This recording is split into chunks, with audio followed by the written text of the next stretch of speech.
Hello दोस्तों, welcome back. आज से मैं आप लोगों के साथ एक नई बीएल सीरीज की शुरुआत करने वाली हूँ।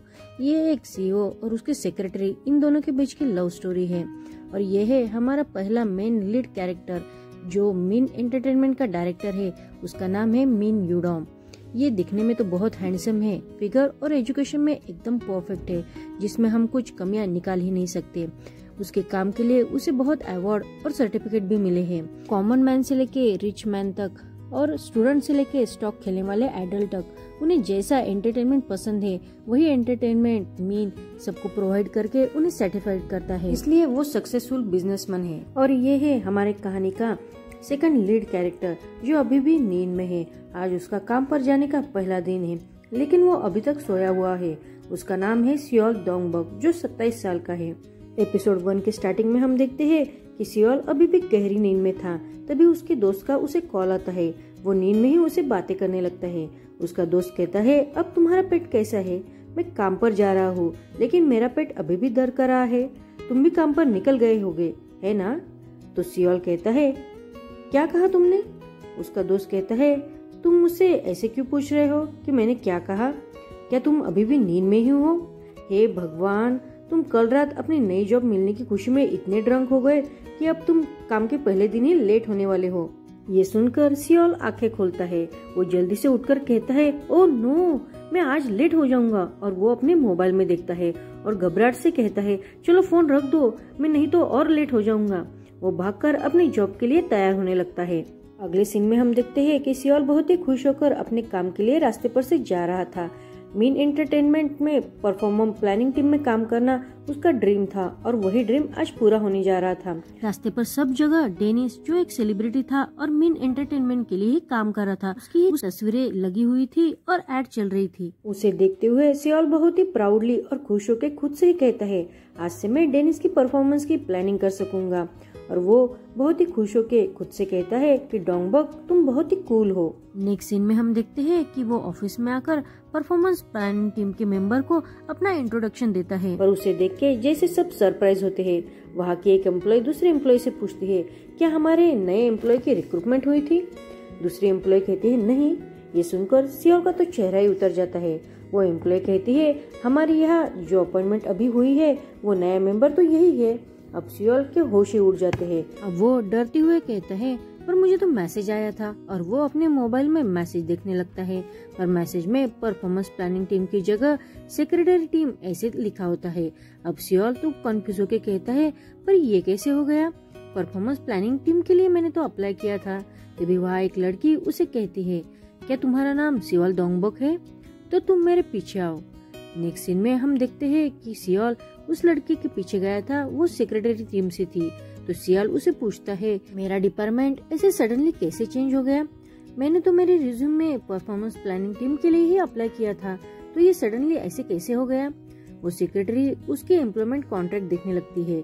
वो उसे सियोल को दिखाते हुए कहती है, जो एम्प्लॉयमेंट कॉन्ट्रैक्ट तुमने साइन किया था वो यही है ना? सियोल उसे देखने लगता है। कॉन्ट्रैक्ट में भी सेक्रेटरी टीम ऐसे ही मेंशन होता है। उसे देखकर तो सियोल को कुछ समझ में नहीं आ रहा था कि ये सब क्या हो रहा है। तभी उस सेक्रेटरी को डायरेक्टर का कॉल आता है।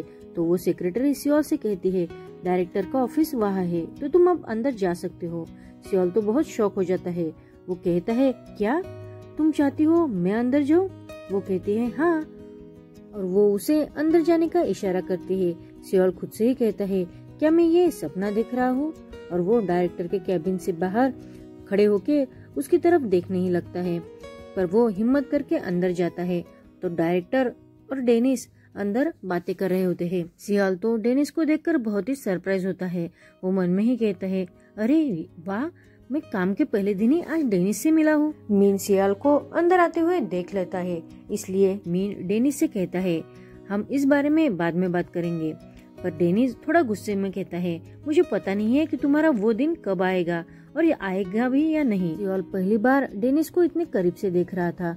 वो मन में ही कहता है, मुझे तो यकीन ही नहीं हो रहा है कि मैं मेरे काम के पहले दिन ही डेनिस को देख रहा हूँ। पर डेनिस वहाँ से गुस्से से बाहर जाने लगता है। तो वो सियोल से कहता है, क्या तुम थोड़ा हट सकते हो? तो सियोल उसे ओके कहता है और बाजू में हट जाता है। डेनिस वहाँ से चला जाता है। सियोल डरते हुए अंदर जाने लगता है। वो मीन के सामने खड़ा होकर कहता है कि मेरा नाम सियोल डोंगबक है और मैं यहाँ नया एम्प्लॉय हूँ। पर मीन उसे कहता है कि हम फाइनली मिल ही गए।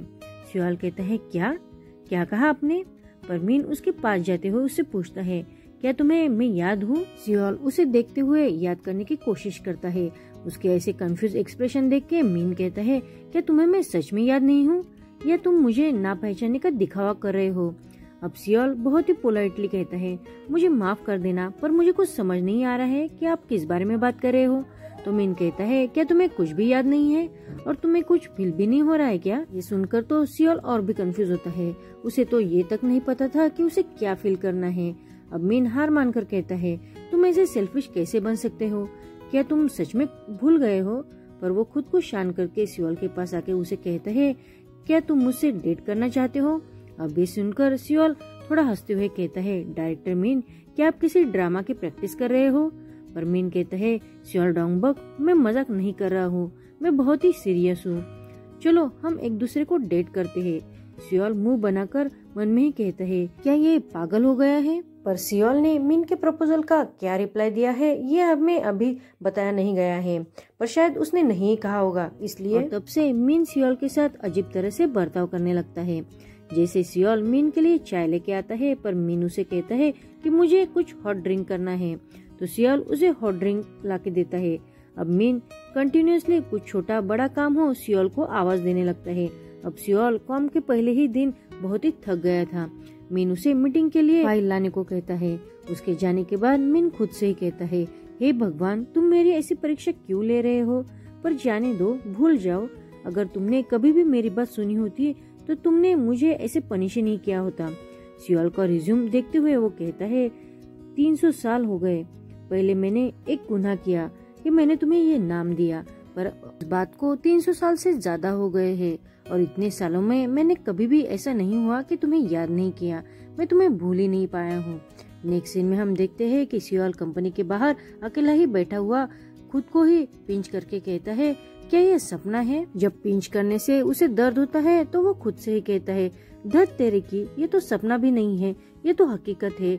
वो फ्रस्ट्रेट होके वहाँ बैठा होता है।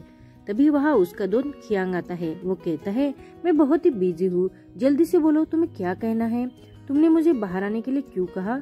तो सियोल उसे बताता है मैं सेक्रेटरी टीम के लिए ज्वाइन हुआ हूँ। खियांग कहता है क्या? सियोल फ्रस्ट्रेट होके कहता है हाँ, मैं यही कहना चाहता हूँ कि मैंने तो परफॉर्मेंस प्लानिंग टीम के लिए ही अप्लाई किया था, पर वो कैसे सेक्रेटरी टीम के लिए चेंज हो गया मुझे भी पता नहीं। मुझे तो ये भी पता नहीं है कि सेक्रेटरी वर्ड लिखते कैसे है। क्या मुझे ये जॉब छोड़ के दूसरी कंपनी में अप्लाई करना चाहिए? तो खियांग कहता है अगर तुमने दूसरी कंपनी में अप्लाई किया तो क्या तुम्हें मीन एंटरटेनमेंट के सेक्रेटरी टीम से अच्छा कोई डिपार्टमेंट मिल सकता है? जब सियोल गुस्सा होकर कहता है बकवास बंद करो, खियांग कहता है जरा आराम से सोचो, कौन सा ऐसा डिपार्टमेंट है जिसमें तुम्हें जीरो से स्टार्ट करने की जरूरत नहीं है? और किसे पता है कि कुछ दिनों के बाद तुम्हारा शायद परफॉर्मेंस प्लानिंग टीम में भी ट्रांसफर हो सकता है। सियोल अब शांत होकर कहता है तुम्हारी बात सही तो है। वो पूछता है क्या डायरेक्टर मीन ऐसे अजीब रहते हैं? खियांग कहता है तुमने ऐसा क्यों कहा? सियोल कहता है हम पहली बार ही मिले पर उन्होंने मुझे डेट, और वो चुप हो जाता है। वो कहता है जाने दो। खियांग कहता है डायरेक्टर मीन तो बहुत पिकी पर्सन है पर वो अजीब नहीं है, और तुम तो बहुत बदतमीज हो गए हो। मैंने काम के पहले दिन ही अपने बॉस के पीछे उसकी बुराई करना चालू कर दिया, और तुम ऐसे ही बकवास करने वाले हो तो मैं यहाँ से चला जाता हूँ। सियोल कहता है तुम कहाँ जा रहे हो? खियांग कहता है डेनिस आज बहुत खराब मूड में दिख रहा है, उसे संभालना बहुत तकलीफ वाला काम है, और वो वहाँ से भागते हुए चला जाता है। सियोल उदास होके वही बैठ जाता है और वो खुद से ही कहता है मैं स्कूल फिर से कैसे जाऊंगा? अगर मैंने ये जॉब छोड़ दी तो मेरा monthly rent, tuition fee, credit card का बिल और रहने का बाकी खर्च, ये सब कैसे मैनेज होगा? और वो खुद को हौसला देते हुए कहता है वैसे भी मैंने यहाँ काम करना अभी भी चालू कर दिया है। जैसे खियांग ने कहा मेरा तो अभी एक ही एम है कि कैसे भी हो लेकिन दूसरे डिपार्टमेंट में अपना खुद का ट्रांसफर करवाना, और वो खियांग को उसकी सलाह के लिए थैंक यू कहता है। नेक्स्ट सीन में हमें सियोल काम करते हुए दिखाई देता है। एक्चुअली में उसे सेक्रेटरी टीम का कुछ भी काम नहीं आ रहा था तो वो बहुत उदास था। तभी वहाँ मीन आता है। मीन उसे कहता है तुम क्या कर रहे हो? सियोल कहता है आज तुमने जो मुझे काम दिया था वो अभी तक खत्म नहीं हुआ है, मैं वही कर रहा हूँ। तो मीन कहता है वो काम आज के आज ही फिनिश नहीं हुआ तो भी चलेगा। सियोल कहता है क्या सच में? तो मीन कहता है हाँ मैं सच कह रहा हूँ। मीन उसे आगे कहता है कि तुम्हारा काम के बाद कोई प्लान है क्या? तो सियोल कहता है नहीं। तो मीन कहता है अगर तुम्हारा कोई प्लान नहीं है तो तुम मेरे साथ डिनर करने के लिए चलो। सियोल शॉक होकर पूछता है क्या मैं? तो मीन अपनी वॉच देखते हुए कहता है कि आधे घंटे में मुझे लॉबी में मिलो और हम फिर साथ चलेंगे, और वो वहाँ से चला जाता है। सियोल उसे ही देखता रहता है। बाद में हमें वो दोनों खाना खाते हुए दिखाई देते हैं। सियोल बहुत ही अनकंफर्टेबल होके धीरे धीरे खाना खा रहा था। मीन उसे कहता है क्या तुम्हें ये खाना पसंद नहीं आया? शायद वो खाना बहुत ही तीखा था और सियोल इतना तीखा खाना पसंद नहीं करता था, लेकिन वो कहता है कि ये खाना बहुत ही डिलीशियस है। मैं बता नहीं सकता कि ये खाना खाने से मुझे कितना अच्छा लग रहा है। मेरे तो मुंह के साथ साथ नाक भी एंजॉय कर रहा है। तो मीन कहता है तो फिर ठीक है। सियोल उसे आगे पूछता है कि आप मेरे साथ डिनर करना क्यों चाहते हो? तो मीन उसे कहता है हमें एक दूसरे से डेट करने की जरूरत है, इसलिए। सियोल फिर से उसे देखने लगता है और मन में ही कहता है मुझे लगता है कि मुझे शायद सच में ये जॉब छोड़ देनी चाहिए। और यहीं पर हमारा एपिसोड 1 खत्म होता है। Thank you for watching.